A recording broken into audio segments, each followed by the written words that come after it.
오늘 본문은 우리가 육신의 사람인지 영의 사람인지 육신의 일을 하고 있는지 영의 일을 하고 있는지 묻고 있는 내용이 되겠습니다. 이미 우리는 앞부분을 통해서 우리 안에는 두 마음이 있는 것을 배웠습니다. 원하는 일을 행하는 내가 있고 원치 않는 일을 행하는 내가 있음을 우리는 이미 배워왔습니다. 도대체 내 안에 원하는 나와 원치 않는 일을 행하는 나가 있는데 나는 도대체 누구냐? Who are you? 묻는 것입니다. 사단은 우리를 그냥 놔두지 않습니다. 조그만한 일을 겪기만 하면 양심의 가책이 얼마나 힘든지 모릅니다. 물론 성령께서 우리를 위해 탄식하시기 때문에 여러분 양심의 가책도 있을 수가 있습니다. 또 하나 의심을 하게 합니다. 그러면서 우리의 존재의 모습을 자꾸 흔들게 합니다. 그러나 우리는 이 말씀을 믿어야 합니다. 마귀가 아무리 우리를 흔들어도 그리스도 안에 거하는 자는 우리의 삶을 그리스도가 지배함을 믿으시기를 축복합니다.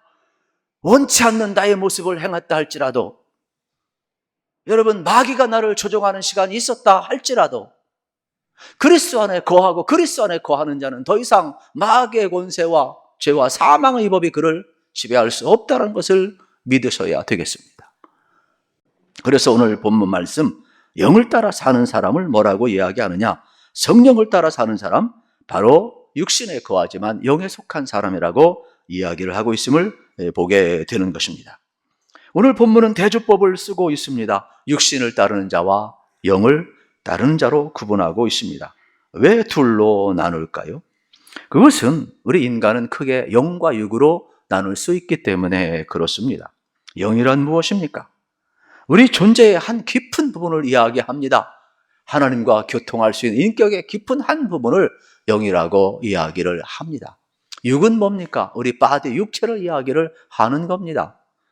그러면 우리가 이 땅을 살아가는 동안 영과 육이 있지만 세상 속에서 우리가 육체 가운데 살아가지 않습니까?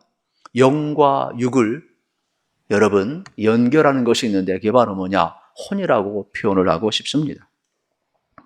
이 혼 속에는 지정의가 다 들어가 있음을 발견하게 되는 것입니다. 그래서 우리 육체는 영과 육으로만 구성되어 있는 것이 아니라 데살로니가전서 5장 23절의 말씀처럼 영육 혼이 되어 있음을 우리는 볼 수가 있게 되겠습니다. 수많은 사람이 있는데 육신을 따르는 사람과 영을 따르는 사람으로 나눌 수가 있게 되겠습니다. 그러면 육신을 따르는 사람은 첫째 무슨 일을 하느냐? 육체적인 본능을 따라 사는 것을 의미하고 있습니다. 육신이 원하는 정욕, 향락, 교만, 야심을 따라 살게 되어 있는 겁니다. 보이는 것이 전부가 되겠지요. 그러면 속물인간은 고상하지 않느냐? 그렇지 않습니다.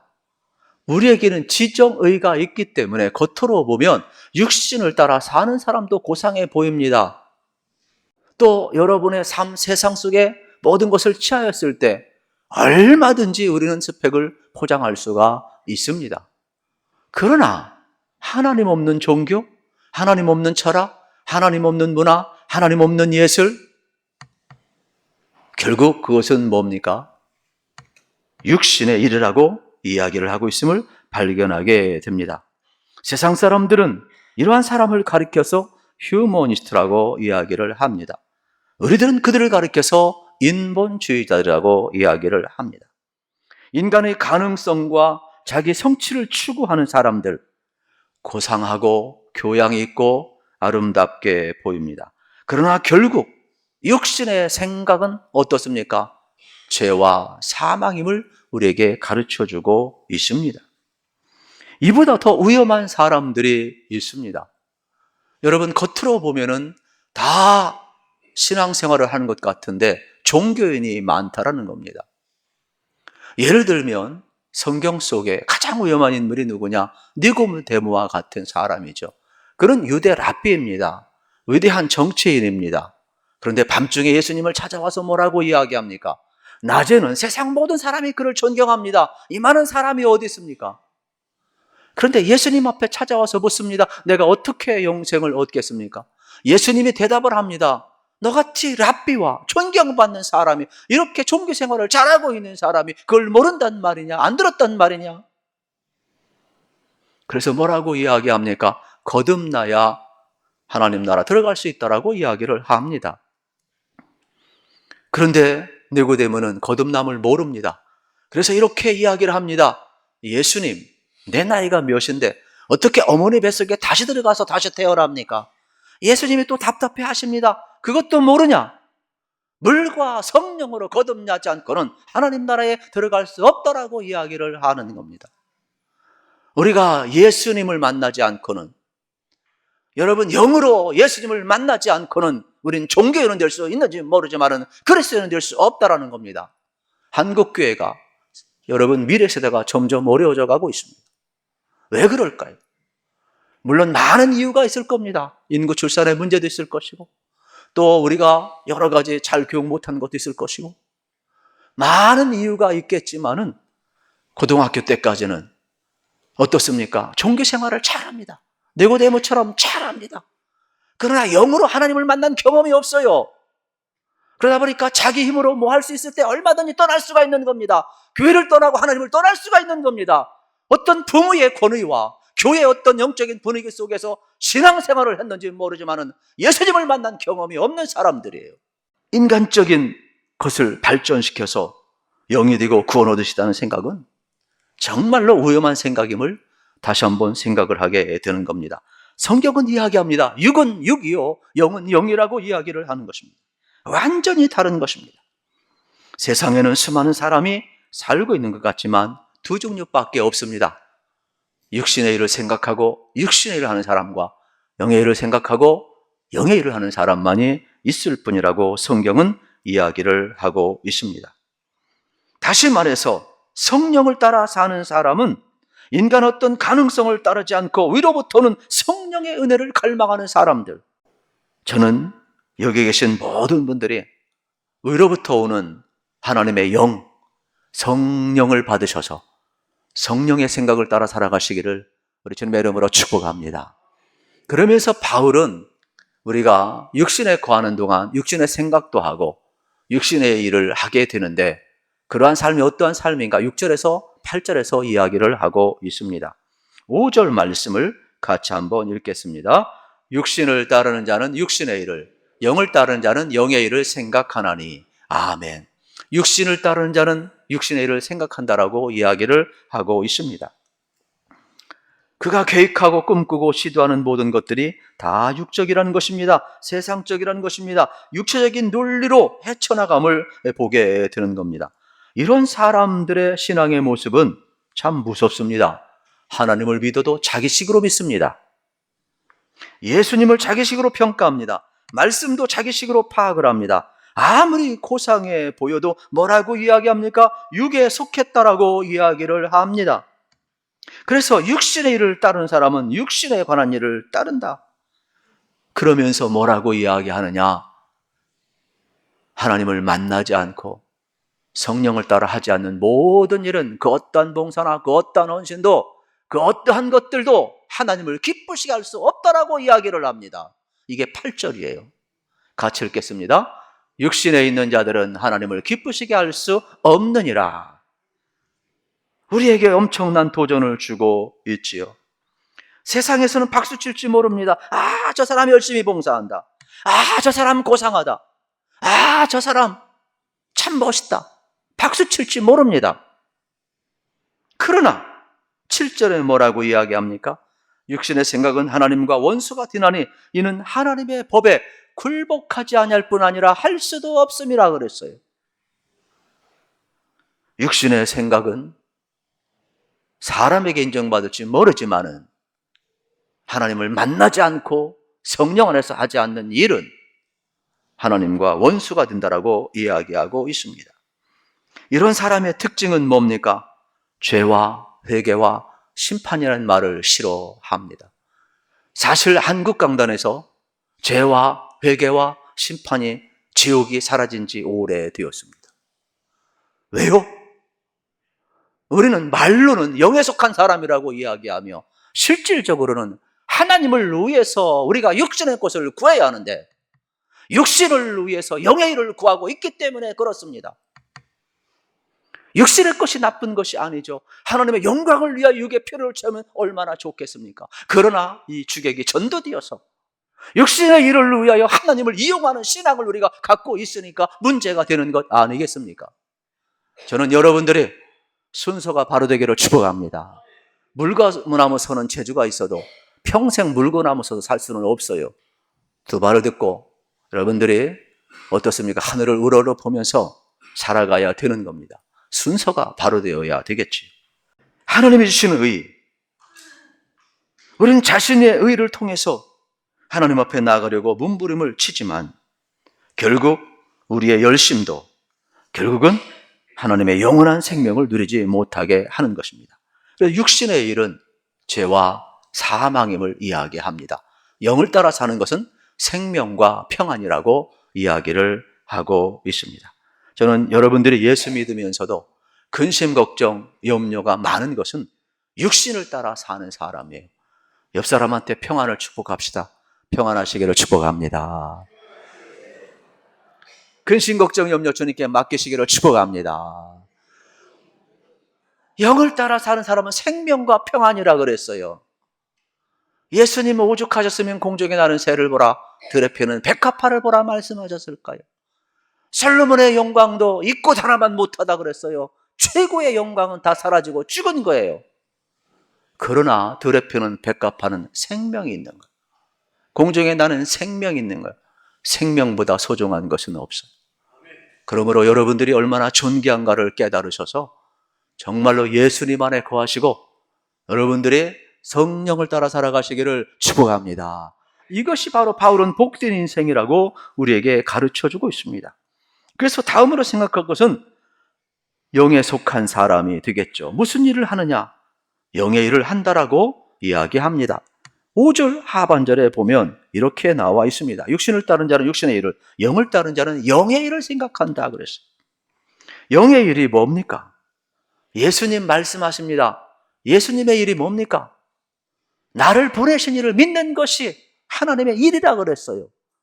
여러분들이 하나님을 믿는 게 영의 일이고 여러분들이 예수님을 믿는 게 영의 일이고 여러분이 성령을 따라 살아가는 것이 딴 것이 아니라 예수님을 잘 믿는 것, 하나님을 알고 하나님을 사랑하고 하나님의 뜻 가운데 여러분이 살아가는 것이 영의 이름을 믿으시고 하나님을 잘 믿으시기를 축복합니다. 무엇보다도 영을 따라 살아가는 사람은 자신의 영혼과 하나님과의 관계를 깊이 생각을 합니다. 그래서 하나님을 알고 하나님을 사랑하고 그 말씀에 순종하려고 하는 것이 되겠습니다. 우리는 땅의 것이 아니라 위의 것을 생각하고 여러분 안에 생명과 평안이 꼭 임하기를 축복합니다. 이 세상에 수많은 사람이 있습니다. 그런데 성경은 둘로 간단하게 구분합니다. 육신을 따라 사는 사람, 영을 따라 사는 사람이 있을 뿐이라고 이야기를 합니다. 예배를 드릴 때에도 우리는 영으로 예배를 드려야 합니다. 왜냐하면 하나님이 영이시기 때문에 그렇습니다. 여러분이 귀한 육체를 가지고 여기 온 것은 잘하신 것입니다. 그러나 영으로 나아가지 아니하면 영이신 하나님을 만날 수가 없다라는 것입니다. 우리가 기원할 때 하나님은 영이시니 예배하는 자가 영과 진리로 예배할지니라 그럽니다. 그러므로 여러분들이 예배할 때마다 어떤 자기 열심, 자기 태도, 자기 방식이 아니라 영으로 나가셔서 하나님이 내 영을 어루만져 주시기를 기도하기를 축복합니다. 성경을 읽을 때도 마찬가지입니다. 저도요, 어느 때는 성경이 잘 안 넘어가요. 평상시는 그냥 딱 잡으면은 그냥 한 장, 두 장, 세 장, 네 장, 다섯 장, 여섯 장, 일곱 장, 여덟 장, 아홉 장 쭉쭉 넘어가는데 어떤 때는 성령을 따라 읽지 않냐고 의무로 읽으면요, 한 장 넘어가기가 왜 이렇게 어려운지 몰라요. 똑같은 성경인데도 영을 따라 읽으면 쑥쑥 넘어가고 이해가 쫙쫙 되고 막 믿어지고 막 살아있고 막 성령의 역사가 나타나고 막 기도하고 싶고 막 내 속에 창조의 영이 임하고 막 십자가의 권능과 부활의 권능이 나타나면서 하나님의 말씀이 나를 확 뒤집어 놓는 역사가 있는 거예요. 성경은 성령을 따라 읽어야 되는 거예요. 왜냐하면 여러분, 하나님의 감동으로, 성령의 감동으로 기록된 하나님의 말씀이기 때문에 그렇습니다. 기도를 할 때도 영으로 기도를 해야 합니다. 육신의 방법으로 기술로 열정적으로 해서 되는 것이 아닙니다. 우리가 통성 기도할 때 여러분 큰 소리로 하는 것은 좋지만 그때에도 영으로 기도해야 합니다. 그래야만이 하나님의 영으로 말씀하시는 그 뜻을 알 수 있기 때문에 그렇습니다. 찬송도 영으로 불러야 합니다. 내 감정, 내 기술, 어떤 분위기를 따라 하는 것이 아닙니다. 오늘날 여러분 많은 사람들이 또 젊은이들이 찬양을 좋아하는 것은 좋은 겁니다. 그러나 찬양 집회에 가끔 가보면 영으로 부르지 않는 찬양이 많은 것 같습니다. 육신의 방법으로 어떠한 리더가 하나님의 영을 끌어오려고 하는 수많은 시도를 바라보면서 아무리 사역자라 할지라도 영으로 찬양하지 아니하면 하나님의 걸 받지 않는다라는 것입니다. 우리가 하나님을 만나는 방법은 영으로 나아가는 것임을 꼭 기억하시고 여러분들이 모든 일을 성령을 따라 할 수 있기를 우리 주님의 이름으로 축복합니다. 사람과의 만남도 마찬가지입니다. 사람과의 만남도 영으로 대하지 아니하면 대화를 나누어도 답답합니다. 부부가 같이 살아도 유리벽과 같이 얼마나 답답한 부부가 많은지 몰라요. 왜요? 근본적으로 영을 영으로 타치하지 않고 대화하기 때문에 맨날 겉도는 대화만 하는 겁니다. 한마디로 영으로 말하지 않고 영으로 듣지 않기 때문에 소통이 안 되는 겁니다. 우리가 하나님을 영으로 만나고 하나님과 영으로 교통할 때, 다른 사람들과 만날 때 우리는 영의 도구가 되어서 성령의 통로로 살아갈 수가 있는 것입니다. 그렇다면 우리가 성령 받은 줄 어떻게 압니까? 9절 말씀입니다. 9절 같이 읽겠습니다. 시작. 만일 너희 속에 하나님의 영이 거하시면 너희가 육신에 있지 아니하고 영에 있나니 누구든지 그리스도의 영이 없으면 그리스도의 사람이 아니라. 아멘. 여러분 안에 그리스도의 영이 있으면 성령을 받은 것입니다. 성령의 일은 예수님을 알게 합니다. 예수님을 믿게 합니다. 우리 안에 그리스도의 영이 없다면 우리는 종교인은 될지 모르지만 니고데모와 같이 고상한 일을 하고 있는지 모르지만은 거듭날 수가 없습니다. 영을 따라 살아갈 수가 없습니다. 진정한 그리스도인이 아닌 것입니다. 그러므로 우리가 그리스도인인 것은 등록했기 때문에 교회는 될지 모르지만은 하나님 나라 생명책에 기록되는 것은 그리스도의 영이 있어야 된다라고 이야기를 하는 겁니다. 이게 성령의 다른 이름이 되겠지. 두 번째로 성령을 믿으면 예수를 주로 고백할 뿐만 아니라 하나님을 아빠, 아버지라고 부르게 된다는 겁니다. 14절 말씀에 보면 이러한 내용이 나옵니다. 무릇 하나님의 영으로 인도함을 받는 사람은 곧 하나님의 아들이라. 성령이 우리에게 임하면 하나님을 아버지라고 부르게 되고 내가 그분의 자녀임을 확증시켜 주는 겁니다. 그래서 15절, 16절 미리 좀 땡겨서 같이 한번 읽어보겠습니다. 너희는 다시 무서워하는 종의 영을 받지 아니하고 양자의 영을 받았으므로 우리가 아빠, 아버지라고 부르짖느니라. 성령이 친히 우리의 영과 더불어 우리가 하나님의 자녀인 것을 증언하시나니. 아멘. 성령이 임하면 예수님을 주로 고백할 뿐만 아니라 하나님을 아빠, 아버지라고 부르는 친밀함이 나타나고 내가 그리스도 안에서 하나님의 자녀가 된 구원받은 자녀라는 확증을 주시는 것이 되겠습니다. 그러므로 저는 여러분들이 그리스도 밖에서 여러분을 보지 마시고 그리스도 안에서 생명의 성령의 법이 여러분을 자유케 하고 여러분은 하나님의 자녀로 인치심을 주는 그 은혜를 꼭 누리시기를 축복합니다. 바울은 지금 로마서를 통해 이것을 증언하고 있음을 보게 되는 겁니다. 다원주의 시대에 우리가 살아가고 있습니다.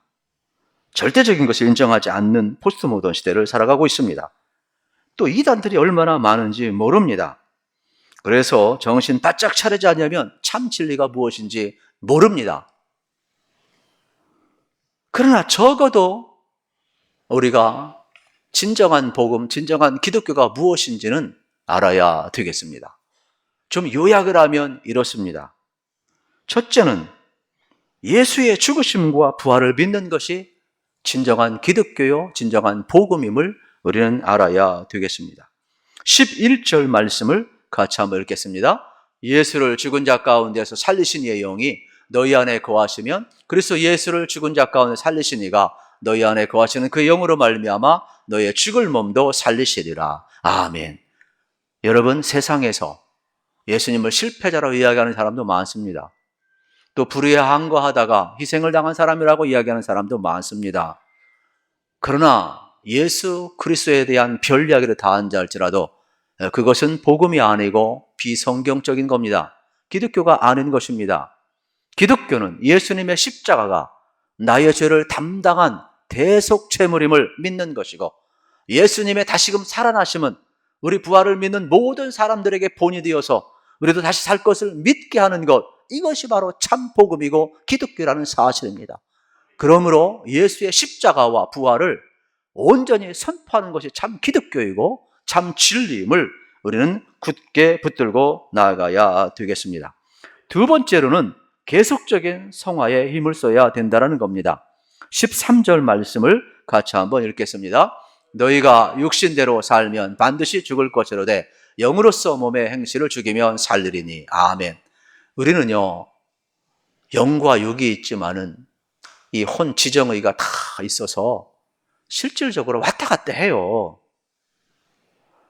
우리가 그리스도 안에 있고 구원을 받았고 용서받고 무죄를 선포받았어도 쓰러지기도 해요. 넘어지기도 해요. 죄를 져요. 그때마다 마귀는 여러분 참수할 거예요. 죄와 사망의 법으로. 그러나 그때마다 우리는 선포를 해야 돼요. 그리스도 예수 안에 있는 자에게는 결코 정죄함이 없나니.